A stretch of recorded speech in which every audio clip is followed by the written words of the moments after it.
Bismillahirrohmanirrohim. Assalamualaikum warahmatullahi wabarakatuh. Puji syukur marilah kita panjatkan atas kehadirat Allah Subhanahu wa Ta'ala yang telah memberikan kita rahmat, kesehatan, kesempatan, dan kemampuan kepada kami kelompok 7 hingga kami dapat menyelesaikan tugas final dari mata kuliah etika bisnis ini dengan tepat waktu. Tak lupa juga sholawat serta salam marilah kita curahkan kepada junjungan Nabi besar Muhammad Sallallahu Alaihi Wasallam yang telah mengangkat derajat kita dari alam yang biadab menuju alam yang beradab seperti sekarang ini. Jadi pada kesempatan kali ini kami dari kelompok 7 akan memaparkan materi dengan topik skandal Cambridge Analytica dengan Facebook. Tinjauan dari perspektif etika bisnis. Adapun kelompok 7 terdiri dari 4 orang. Yang pertama Rahmi Hidayanti, yang kedua Nur Wahidah, yang ketiga Hamzah, dan yang keempat Rosdiana. Baik, kita akan memasuki pemaparan materi. Jadi teman-teman pasti sudah tidak asing lagi dengan skandal Cambridge Analytica dengan Facebook. Skandal data Facebook dengan Cambridge Analytica adalah skandal yang melibatkan pengumpulan informasi pribadi 80 juta pengguna Facebook oleh Cambridge Analytica pada tahun 2014. Data ini digunakan untuk memengaruhi pandangan pemegang hak pilih sesuai keinginan politikus yang mengontrak Cambridge Analytica. Nah, setelah kebocoran ini diketahui, Facebook meminta maaf dan mendapat kecaman masyarakat serta penurunan harga saham. Facebook menilai bahwa pengumpulan data oleh Cambridge Analytica tidak pantas dilakukan. Detail perusahaan Cambridge Analytica dan Facebook. Perusahaan Cambridge Analytica. Perusahaan Cambridge Analytica adalah perusahaan konsultan publik asal Inggris yang mengkombinasikan data mining, data brokerage, data analisis dengan strategi communication untuk proses pemilihan umum. Jadi Cambridge Analytica membantu kliennya di sejumlah negara dengan mengkombinasikan penyalahgunaan data, penambangan data, broker data, dan analisis data dengan komunikasi strategis selama masa pemilihan. Nah, Cambridge Analytica berdiri sekitar tahun 2013 sebagai anak perusahaan dari grup SCL atau Strategic Communication Laboratories, sebuah perusahaan riset dan strategi komunikasi yang bermarkas di Selstrop, Inggris. Namanya menjadi populer setelah skandal pengumpulan data pengguna Facebook secara ilegal oleh Cambridge Analytica mengemuka ke publik. Pada 1 Mei 2018, Cambridge Analytica menyatakan bangkrut dan menutup operasinya. Namun, orang-orang di grup SCL dan Cambridge Analytica tetap menjalankan operasinya di bawah entitas legal bernama Emerald Limited. Baik, jadi yang selanjutnya perusahaan Facebook. Facebook adalah media sosial dan layanan jejaring sosial online Amerika yang dimiliki oleh Meta Platform. Didirikan pada tahun 2014 oleh Mark Zuckerberg dengan sesama siswa Harvard College dan teman sekamar Eduardo Severin, Andrew McCollum, Dustin Moskovitz, dan Chris Hughes. Namanya berasal dari direktori Facebook yang sering diberikan kepada mahasiswa Amerika. Keanggotaan awalnya terbatas pada mahasiswa Harvard, secara bertahap berkembang ke Universitas Amerika Utara lainnya. Nah, pada tahun 2030, Facebook mengklaim 2,8 miliar pengguna aktif bulanan dan menempati peringkat ke-7 dalam penggunaan internet global. Dan itu yang paling banyak mengunduh aplikasi seluler tahun 2000-an. Selanjutnya, klien perusahaan Cambridge Analytica.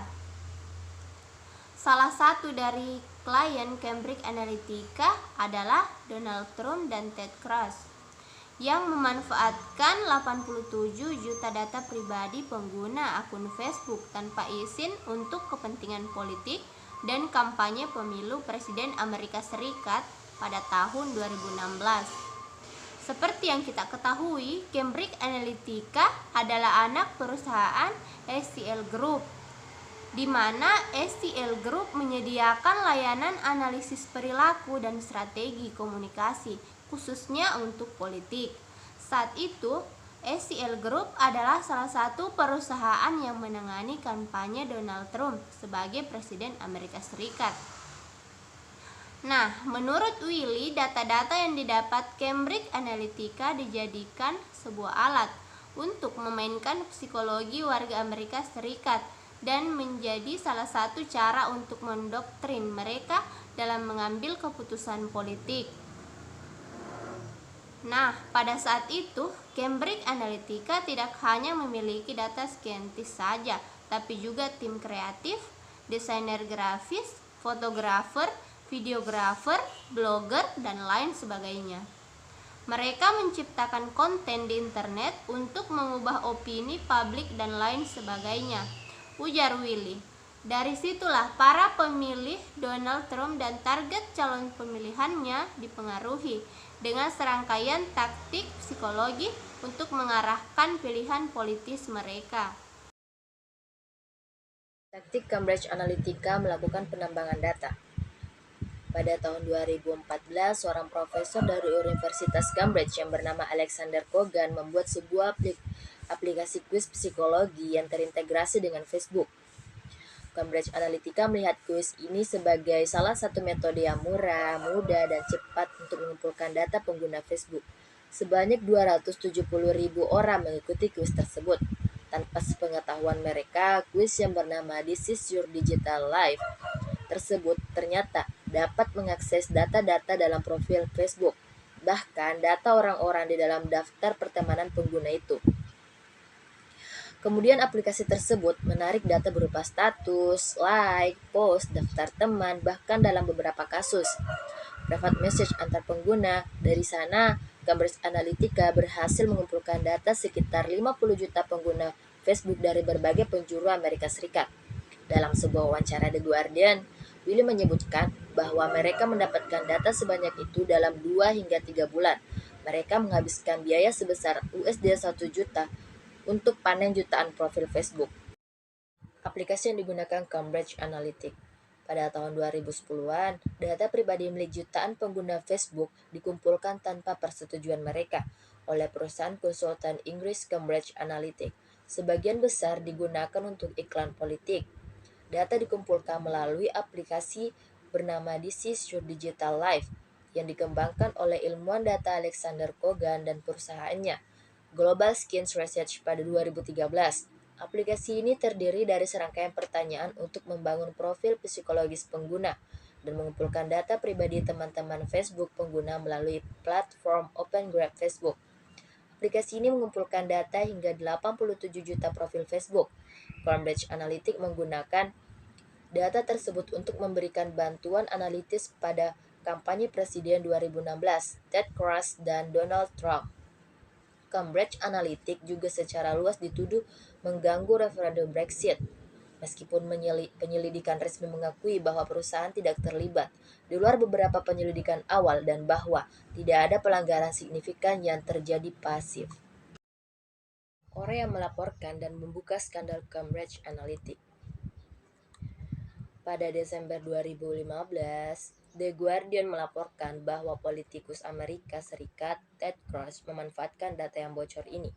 Para pemilik data tidak tahu bahwa informasi pribadi mereka dijual oleh perusahaan dan dibeli oleh politikus. Kemudian pada Maret 2018, The New York Times, The Guardian, dan Channel 4 News merilis laporan yang lebih terperinci tentang kebocoran data ini. Dengan informasi baru dari mantan karyawan Cambridge Analytica, Christopher Willy. Willy memberi informasi yang lebih lengkap mengenai ukuran kebocoran data, informasi pribadi yang dicuri, dan komunikasi antara Facebook. Cambridge Analytica dan politikus mengontrak Cambridge Analytica untuk mempengaruhi opini pemegang hak pilih. Kemudian pada tanggal 16 Mei 2018, Christopher Wylie yang dianggap sebagai pelapor di Cambridge Analytica dan juga menjabat sebagai Direktur Penelitian Cambridge Analytica pada tahun 2013 dan 2014 juga bersaksi di Komite Kehakiman Senat Amerika Serikat. Dia dianggap sebagai saksi bagi otoritas Inggris dan Amerika, dan dia mengklaim bahwa dia memutuskan untuk melakukan whistleblow untuk melindungi institusi demokrasi dari aktor jahat dan campur tangan asing yang bermusuhan, serta memastikan keamanan orang Amerika secara online. Dia mengklaim bahwa di Cambridge Analytica apa saja bisa terjadi, dan bahwa Cambridge Analytica adalah kekuatan yang merusak di dunia. Dia merinci kepada Kongres bagaimana Cambridge Analytica menggunakan data Facebook untuk mengkategorikan orang ke dalam kelompok berdasarkan ideologi politik. Dia juga mengklaim bahwa Ethan Hurst bertentangan dengan banyak literatur per-review di jurnal ilmiah terkemuka, termasuk Proceedings National Academy of Sciences dan Psychological Sciences dan Journal of Personality dan Individual Difference, dengan mengatakan bahwa Facebook mengkategorikan orang-orang itu lemah. Christopher Wylie juga bersaksi tentang kontak Rusia dengan Cambridge Analytica dan kampanye pelepasan pemilih dan pemikirannya tentang tanggapan Facebook. Kebocoran ini memantik diskusi terbuka tentang standar etika perusahaan media sosial. Organisasi konsultasi politik dan politikus, aktivis hak konsumen menuntut adanya perlindungan bagi konsumen media daring dan hak privasi serta pencegahan informasi dan propaganda. Untuk respon founder Facebook terkait skandal Cambridge Analytica, CEO Facebook Mark Zuckerberg meminta maaf atas persoalan dengan Cambridge Analytica yang memandang hal ini sebagai sebuah masalah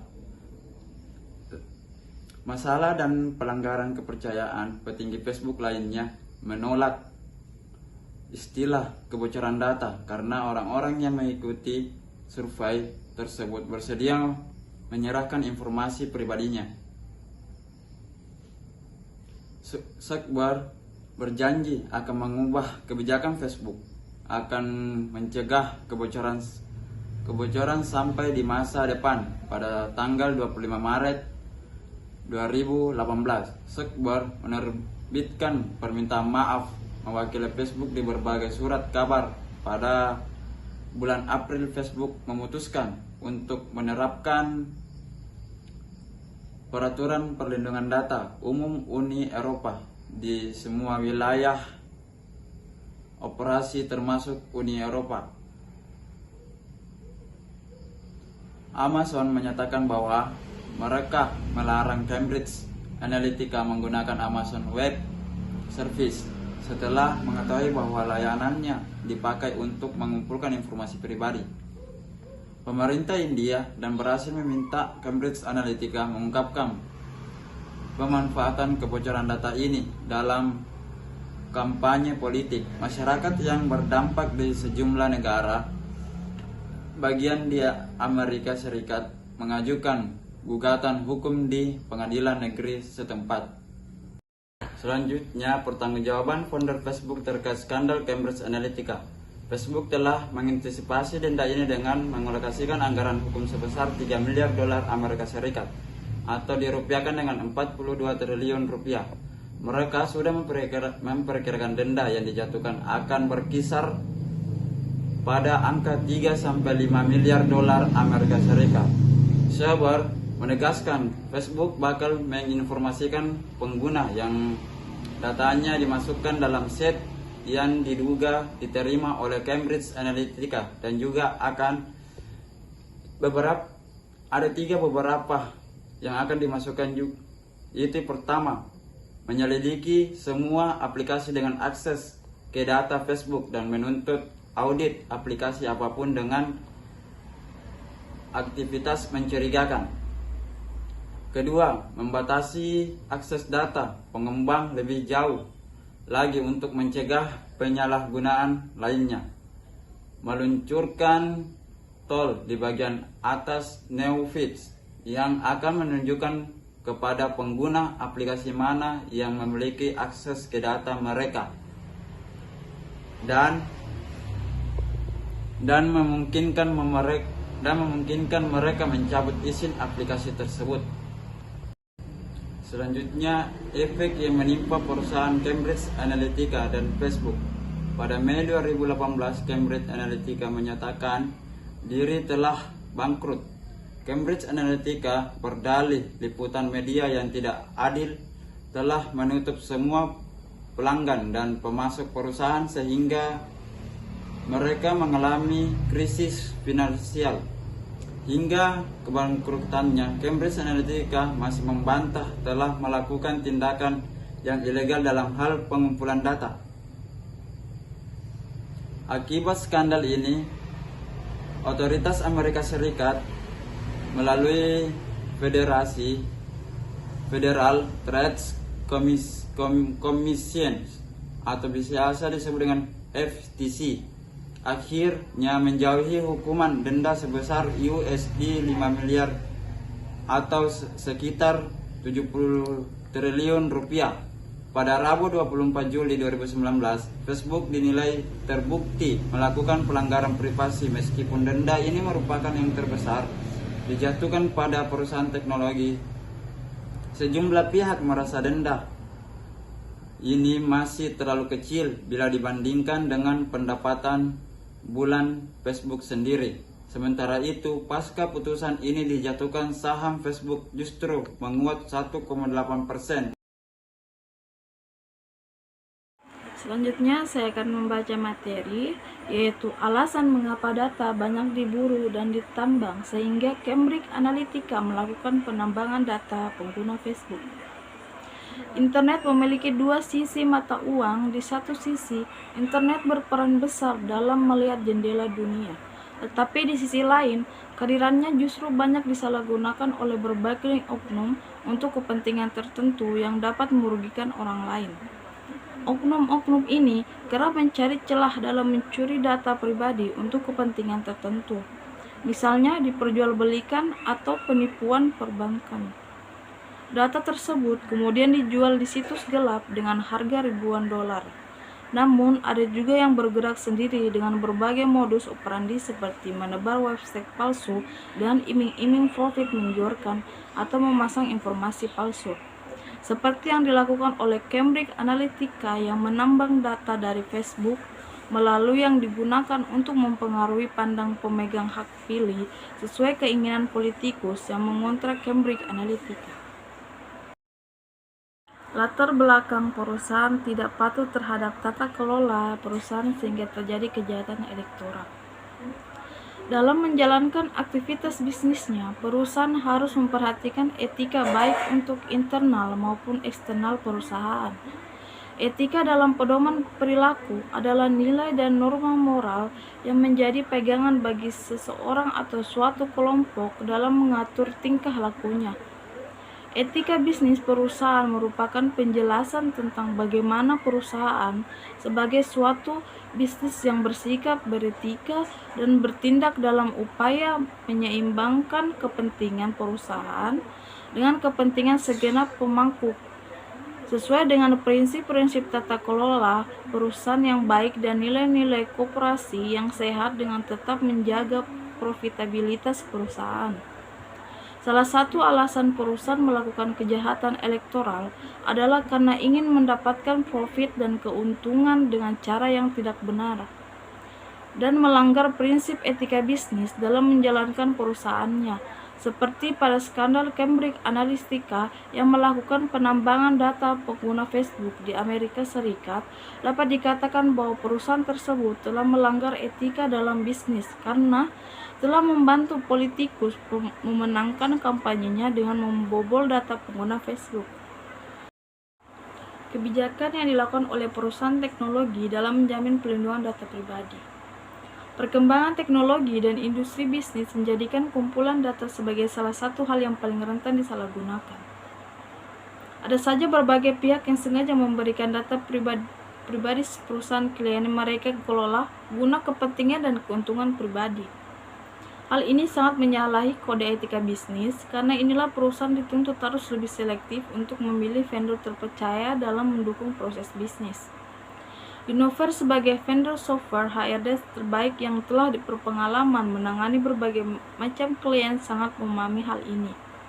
Di samping itu, Lenovo menjamin bahwa semua data pribadi karyawan hanya digunakan untuk kepentingan pengelolaan karyawan perusahaan klien dan tidak menggunakan untuk kepentingan lain di luar itu. Perlindungan data pribadi karyawan dan privasi perusahaan pun terlindungi dengan baik berkat Lenovo. Berikut ini beberapa langkah paling rekomendasikan agar data pribadi perusahaan tersebut terlindungi. Yang pertama, membuat klarifikasi data yang ada di perusahaan. Yang kedua, mengkategorikan jenis data, hak akses, dan tanggung jawab bagi karyawan pemegang data. Ketiga, menetapkan aturan resmi cara forward email. Keempat, membuat SOP yang mewajibkan karyawan mengembalikan laptop dan komputer dari perusahaan. Kelima, membuat SOP berkaitan aturan backup data.